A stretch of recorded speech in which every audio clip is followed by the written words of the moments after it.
culte du dimanche. Bien-aimés, bonjour. Aujourd'hui encore, nous sommes dans la joie d'être dans la maison du Seigneur. Nous rendons grâce à Dieu pour son souffle de vie. Nous rendons grâce à Dieu pour cette opportunité qu'il nous a donnée aujourd'hui, encore une fois, de partager sa parole dans un contexte tout à fait particulier, comme nous le disons depuis un certain temps, dans un contexte de confinement. Alors, cette semaine, c'est une semaine pascale, comme nous avons l'habitude de l'appeler, parce que c'est une semaine où nous commémorons la mort et la résurrection de notre Seigneur Jésus-Christ. Donc, les dimanches, aujourd'hui, c'est les dimanches de Pâques. En principe, nous voulons parler sur la Pâque, mais la Pâque pour nous chrétiens, comme je venais de le dire, est une commémoration de la mort et de la résurrection de notre Seigneur Jésus-Christ. Alors, contrairement peut-être aux autres fois, aujourd'hui, je voudrais juste me concentrer ou me focaliser sur un aspect de la Pâque qui est la résurrection. C'est ainsi que aujourd'hui particulièrement, je vais parler de la résurrection. Alors, mais avant de me focaliser plus particulièrement sur la résurrection, je voudrais quand même rappeler à chacun de nous c'est quoi la Pâque au juste. Rapidement, je voudrais juste nous rappeler c'est quoi la Pâque. Premièrement, la Pâque est le nom donné à l'événement qui est rapporté dans Exode chapitre 12. Vous vous souviendrez lorsque tous les premiers-nés des Égyptiens mouraient alors que ceux des Juifs ou des Israélites étaient épargnés. Il y avait l'ange de la mort qui frappait pendant la nuit, mais pendant ce temps-là, Dieu qui avait demandé aux enfants d'Israël d'immoler un agneau et d'appliquer le sang de cet agneau-là sur le linteau des portes pour que la maison sur laquelle il y avait ce signe de sang soit épargnée. Deuxièmement, la Pâque désigne aussi le repas spécial qui a été institué cette nuit-là et qui est célébré chaque année par les Israélites ou par les Juifs aujourd'hui depuis ce temps-là, et cela comme mémorial de l'Exode ou de cette sortie de l'Égypte. Et vous verrez que depuis cette période-là, chaque famille ou les familles des Israélites avaient une obligation de sacrifier un agneau sans défaut ou éventuellement un chevreau. C'était parmi les choses que devait faire chaque famille israélite depuis cette époque-là. Mais lorsque nous arrivons à l'époque du Nouveau Testament, en accord avec Deutéronome chapitre 16, à partir du verset 16, vous verrez que tous les hommes israélites ou juifs devaient monter à Jérusalem au moins 3 fois par an. Et ces différentes montées à Jérusalem coïncidaient avec les 3 grandes fêtes. Ce n'étaient pas les seules fêtes qu'il y avait en Israël, mais c'était les 3 grandes fêtes. Et parmi ces 3 grandes fêtes qui obligeaient les gens à monter à Jérusalem, il y avait la Pâque, la Pentecôte, et il y avait la fête des huttes ou la fête des tabernacles, on appelle aussi la fête des tentes. Donc c'est au cours de ces 3 fêtes que les hommes israélites devaient monter à Jérusalem. C'est ainsi que des fois au cours de ces fêtes-là, on y retrouvait beaucoup de gens venant de partout, même des Juifs qui venaient de la diaspora. C'est ainsi que à la Pentecôte, par exemple, il y avait des gens qui étaient venus d'un peu partout. Tous les Juifs de la diaspora se retrouvaient à Jérusalem. C'est ainsi que le jour où Pierre faisait son discours de la Pentecôte, il pouvait s'exprimer dans d'autres langues et les gens d'autres nations ou qui venaient d'autres contrées pouvaient aussi l'écouter. Mais toujours à cette époque du Nouveau Testament, vous verrez que les choses ont un peu évolué. Vous verrez que le repas, et Jésus, vous vous souviendrez qu'il enverra qu'on lui cherche un endroit où il devait effectivement manger la Pâque avec ses disciples. Mais au cours de cette période où Jésus a vécu, vous verrez que le repas comportait des éléments symboliques. Il y avait par exemple l'agneau rôti, des herbes amères, des pains sans levain.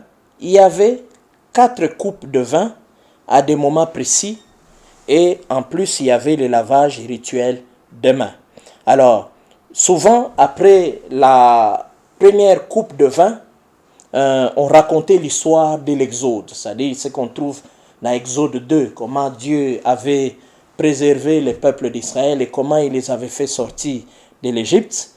Après cela, on chantait une partie du Hallel. Avant une deuxième coupe, on chantait une partie du Hallel et suivait alors le partage symbolique du pain. Et la troisième coupe venait à ce moment-là et le chant de la fin du Hallel venait avant la quatrième coupe. Donc c'est toutes ces cérémonies-là qui étaient observées pendant le repas, pendant la Pâque, et Jésus avec ses disciples ont aussi observé cela. C'est ainsi qu'ils chantaient, ils partageaient le repas et différentes choses qui constituaient ce repas étaient partagées et cela était un peu, comment je dirais, un peu intercalé par les différentes coupes ou les 4 coupes qui devaient être partagées pendant ce repas-là de la Pâque. Mais il y a aussi ce que l'on appelle aussi le symbolisme de la Pâque ou le symbolisme pascal.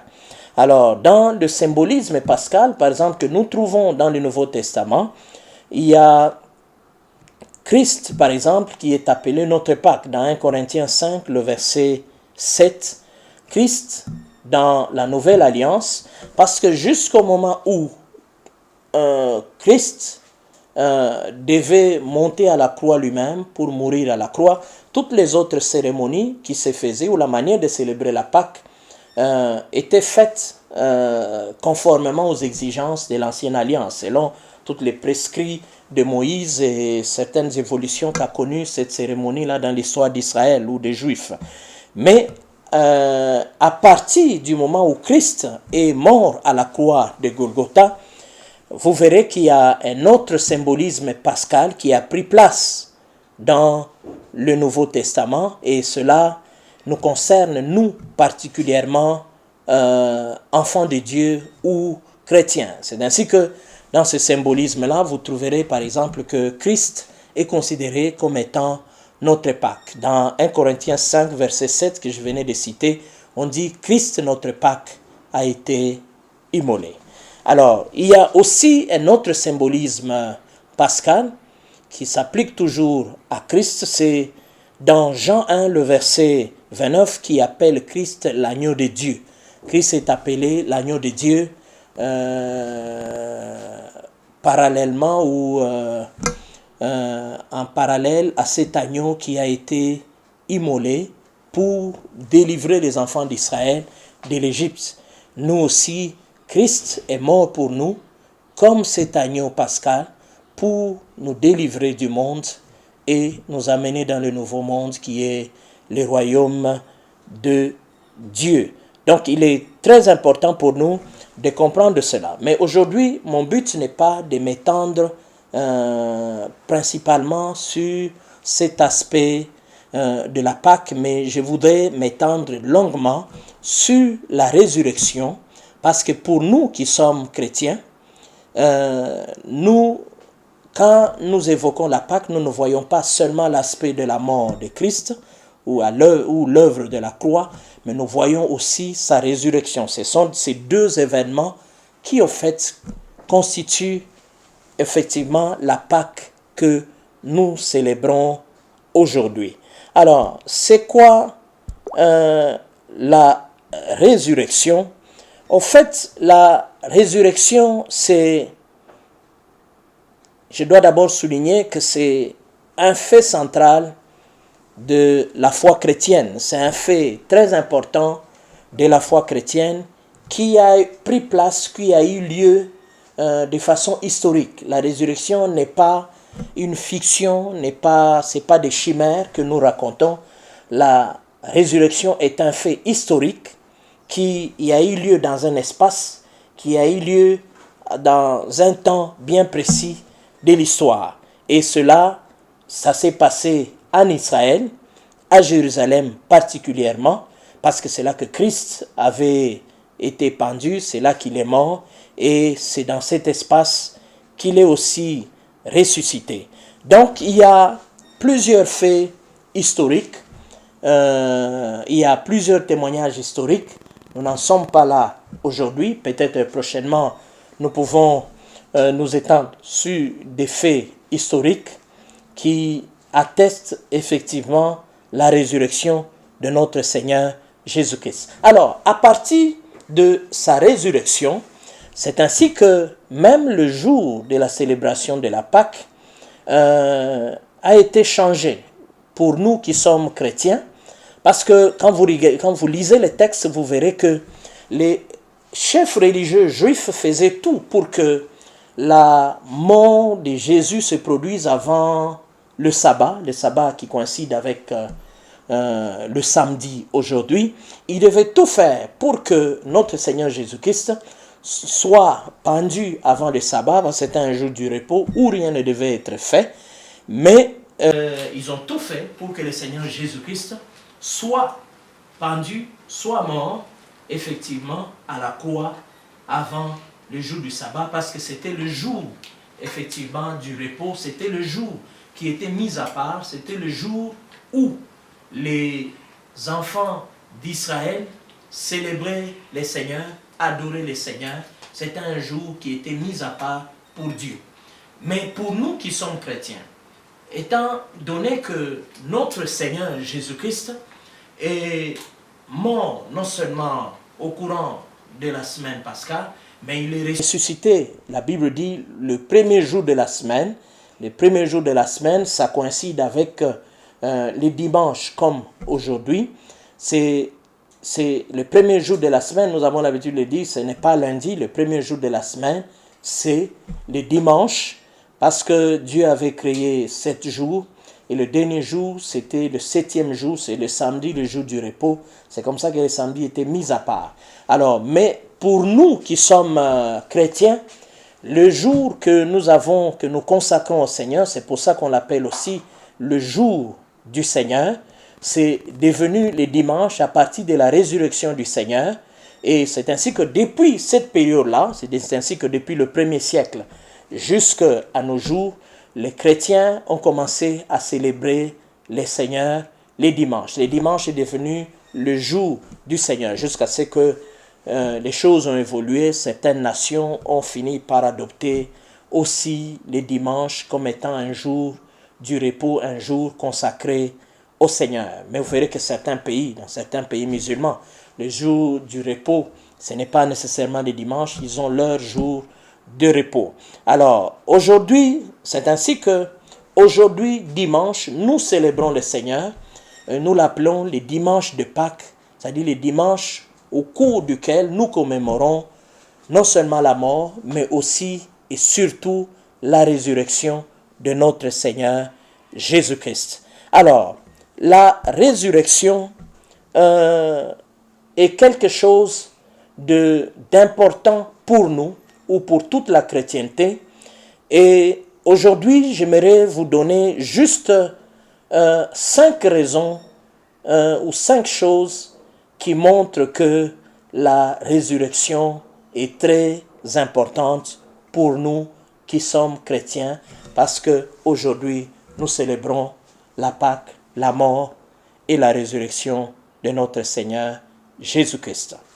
Premièrement, ou première des choses qui montre que la résurrection est très importante, c'est parce que nous disons l'acquisition du salut dépend aussi de la foi dans la résurrection.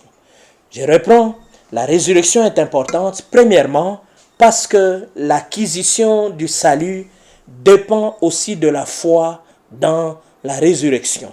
Je lis dans Romains chapitre 10, le verset 9, dans la version Louis II, et tous mes textes seront tirés de la version Louis II.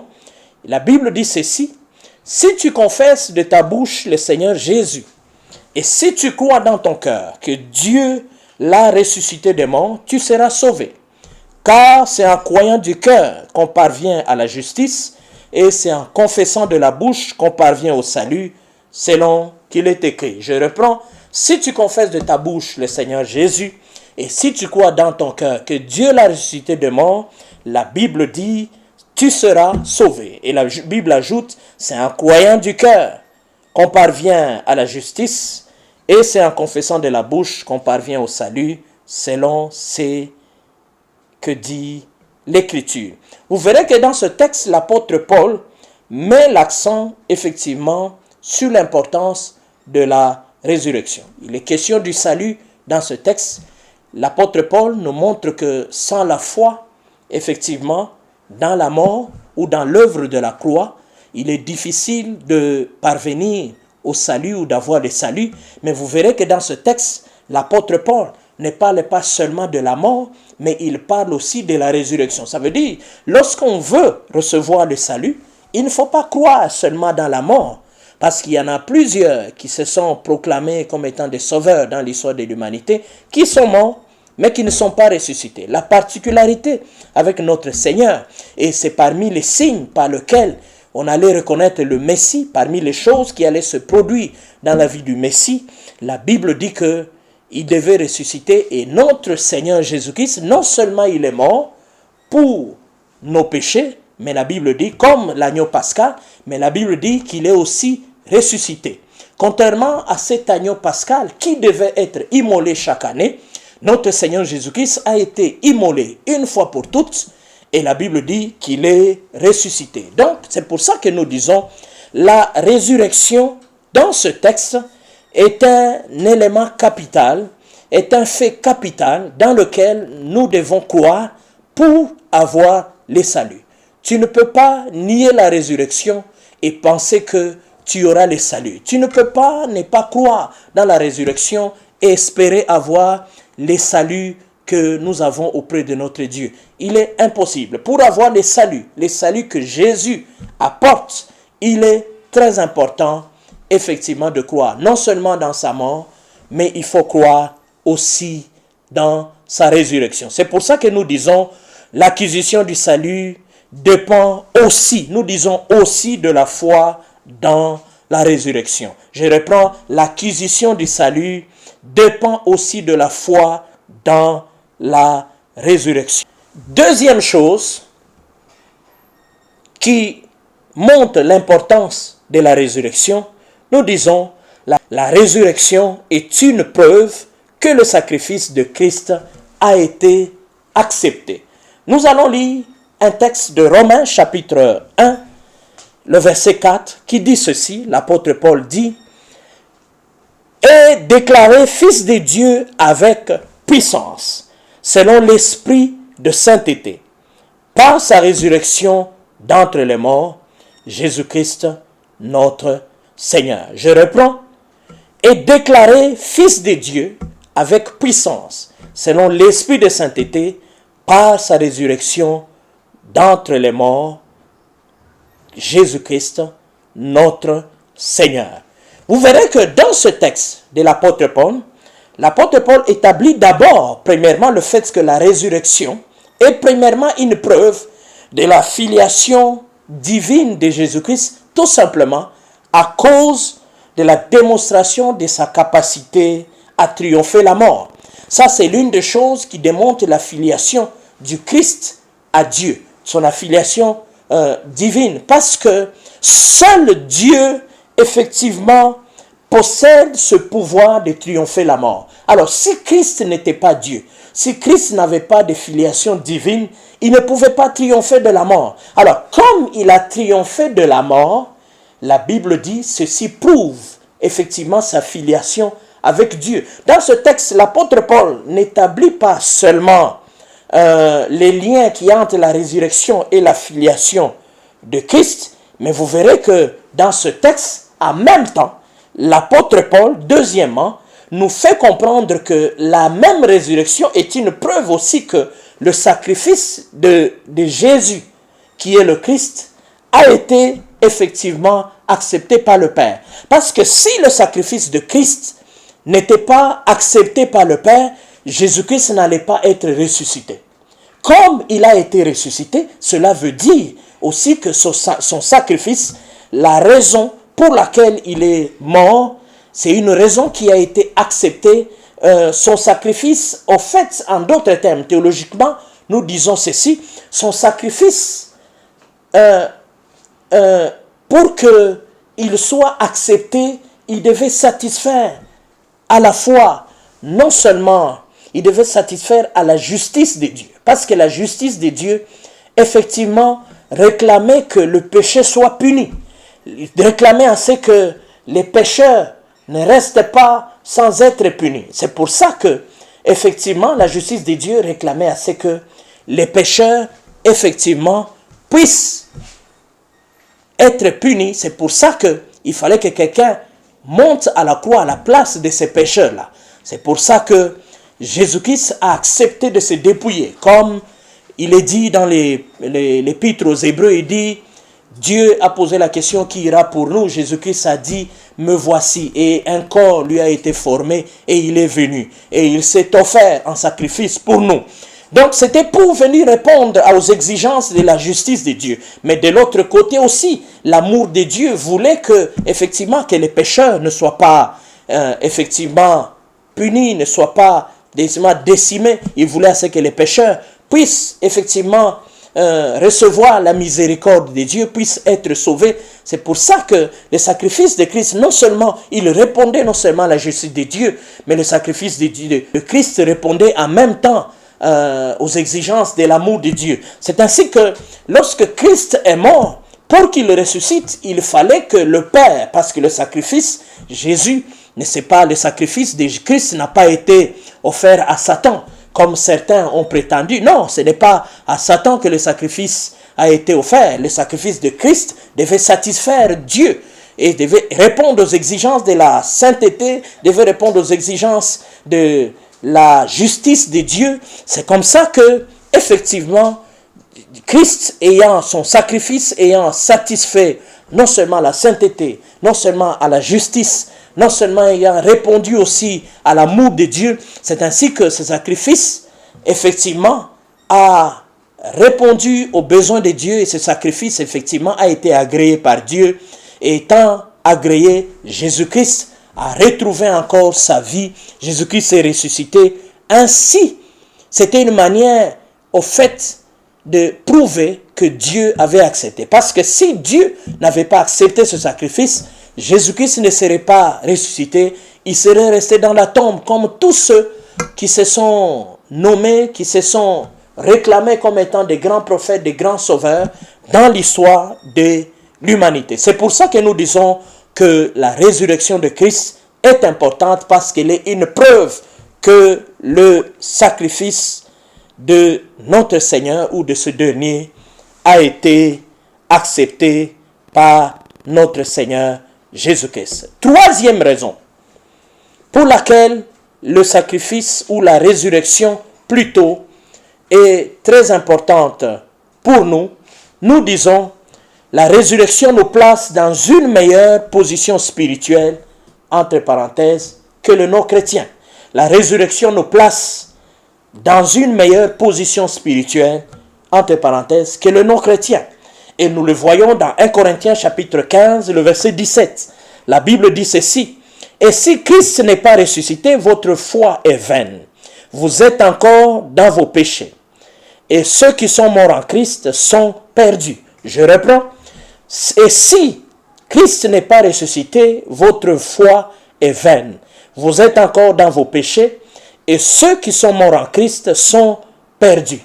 Qu'est-ce que nous comprenons ici? Nous comprenons que sans la résurrection, nous serions dans le même cas que le non-chrétien. Mais parce que Christ est ressuscité, voilà que nous ne sommes pas dans le même cas que eux.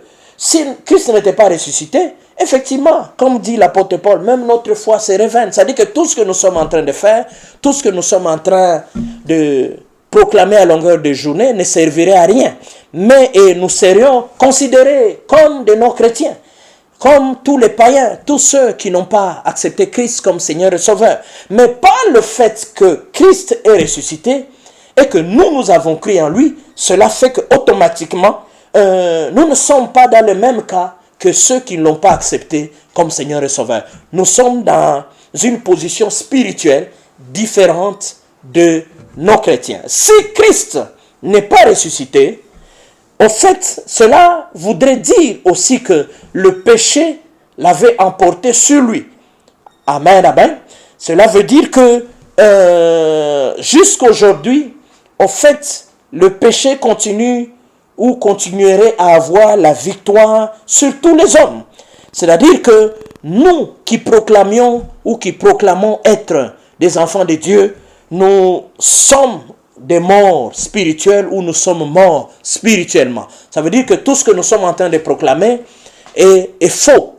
En réalité, si Christ n'est pas ressuscité ou n'était pas ressuscité, en fait, nous serons des morts spirituels ou des morts vivants, des morts en train de se déambuler sur la planète Terre. Mais comme Christ, ce n'est pas le cas de notre Seigneur,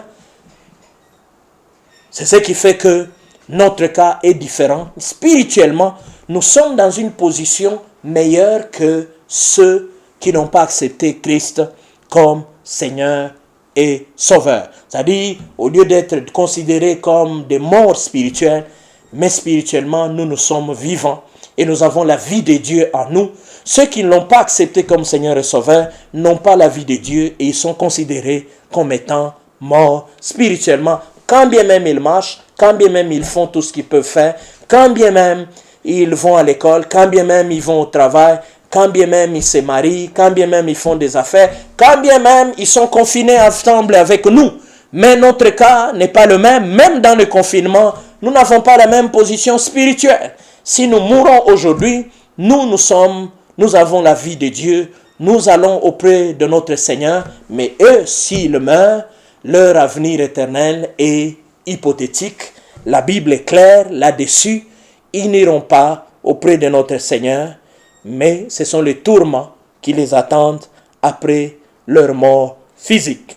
Quatrième chose qui fait que la résurrection que nous célébrons aujourd'hui de notre Seigneur soit importante, c'est qu'elle nous donne accès à un héritage indestructible dans les cieux.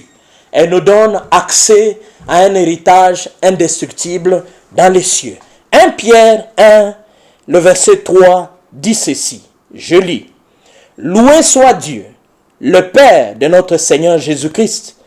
Dans son grand amour, il nous a fait naître à une vie nouvelle, grâce à la résurrection de Jésus-Christ d'entre les morts, pour nous donner une espérance vivante, car il a préparé pour nous un héritage qui ne peut ni se détruire, ni se corrompre, ni perdre sa beauté. Il le tient en réserve pour nous dans les cieux. Voici, je vais reprendre quelques phrases dans cette portion des Écritures qui sont très importantes, qui au fait appuient cette assertion. Il dit, loué soit Dieu le Père de notre Seigneur Jésus-Christ. Dans son grand amour, il nous a fait naître à une vie nouvelle.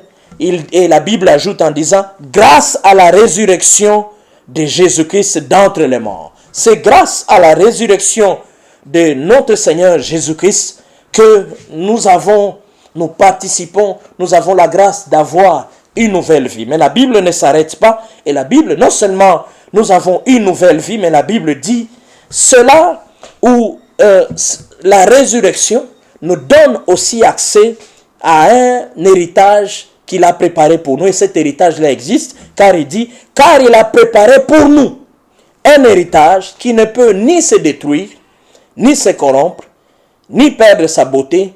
Il les tient en réserve pour nous dans les cieux. Et c'est avec raison, le Seigneur Jésus-Christ lui-même nous a dit, il est avantageux pour vous que je m'en aille. Et il dit, je m'en vais vous préparer une place auprès de mon Père.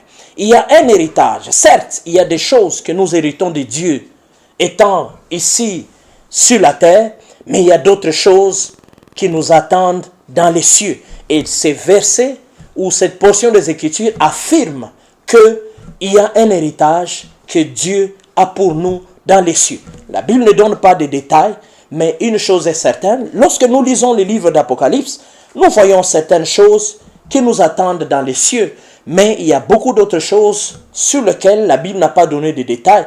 Mais la Bible ici, dans l'épître de Pierre, il est dit que nous avons un héritage qui nous est préparé dans les cieux.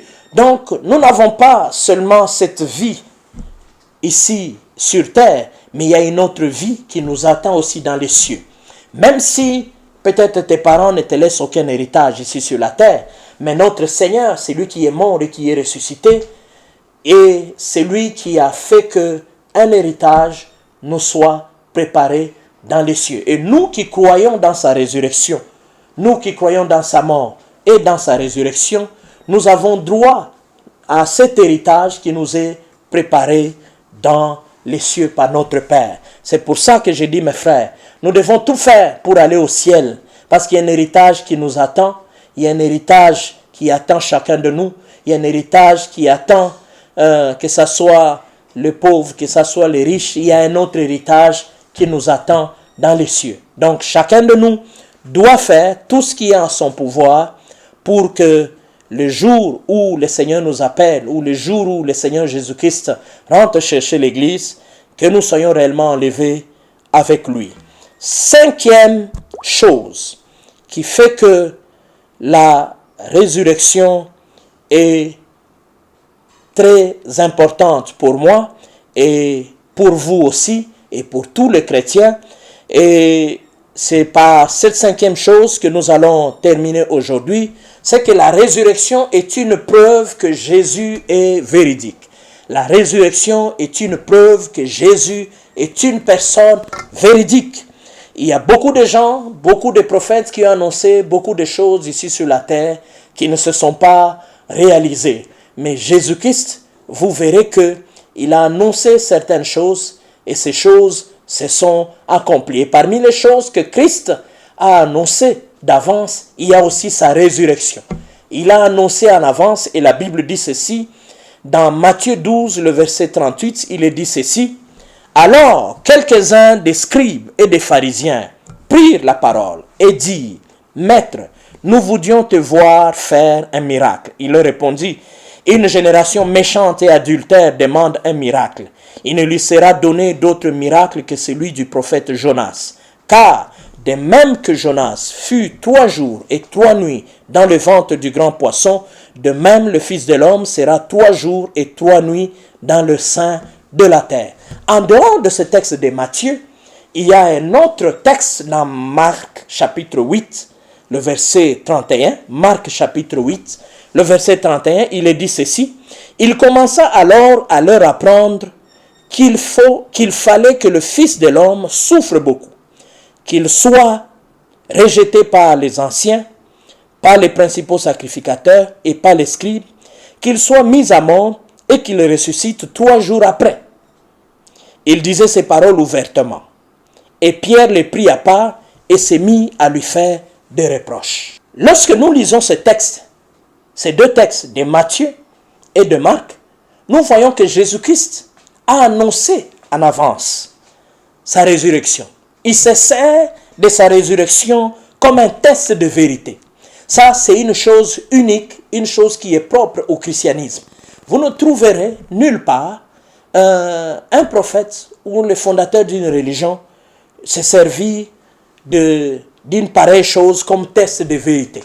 Il n'y en a pas. Il n'y a que dans le christianisme que vous trouvez que le Seigneur Jésus-Christ annonce un événement qu'il va vivre, qui va lui arriver, et s'en sert comme un test de vérité.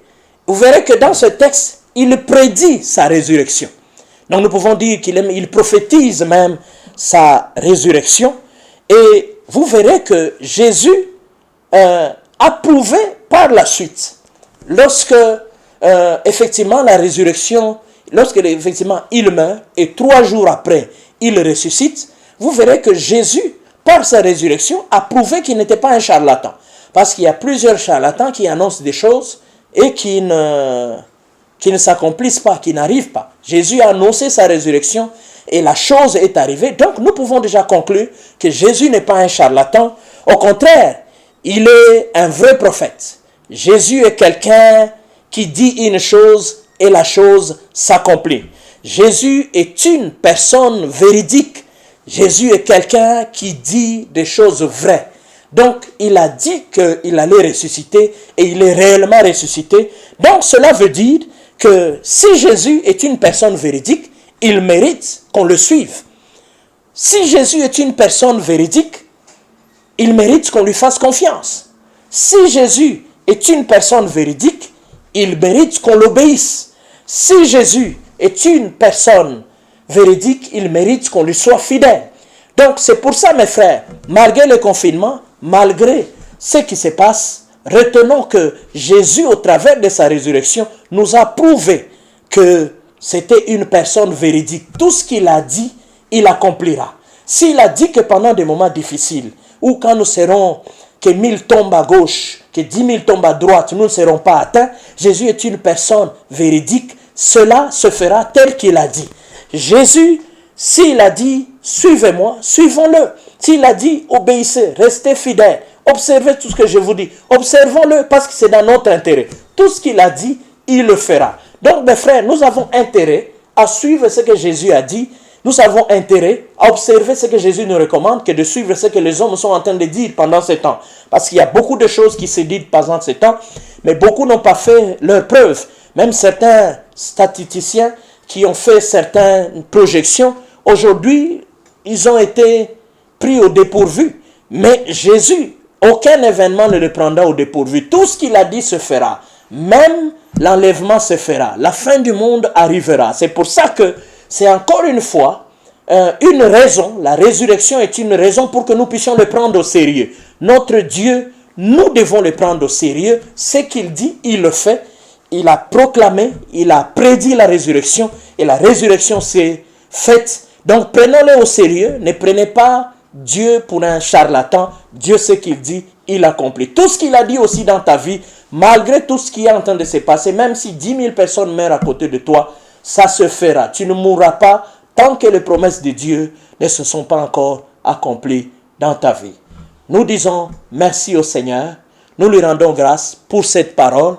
Nous voulons terminer par cette courte prière. Père Céleste, nous célébrons ta mort et ta résurrection aujourd'hui, mais nous avons mis l'accent sur ta résurrection et son importance. Nous avons vu plusieurs choses qui démontrent l'importance de ta résurrection. Et nous avons terminé en faisant croire, en faisant voir, Seigneur Dieu de gloire, que ta résurrection, tu l'as utilisée comme un test au Dieu de vérité. Et par ta résurrection, tu as prouvé que tu étais quelqu'un de véridique. Ce que tu dis, tu accomplis. Tu avais dit que tu allais ressusciter et tu es ressuscité. Ceci prouve, ceci nous encourage à te faire confiance. Oh Dieu, tu nous as fait des promesses. Tu as fait à mon frère et à ma soeur plusieurs promesses. Il y a des promesses que tu as faites à l'église, corps de Christ. Nous croyons que tout ce que tu as dit va s'accomplir, va se faire. C'est pour ça que pendant ce temps d'agitation, nous gardons nos regards fixés sur toi et je prie pour que tu fortifies mon frère et ma soeur qui est découragé à être éternel, fort, à avoir encore ses yeux fixés sur toi. Toi le Dieu qui ne ment point, toi le Dieu fidèle, toi qui dis une chose et la chose arrive. Merci Seigneur, c'est au nom de Jésus que nous avons ainsi prié. Amen.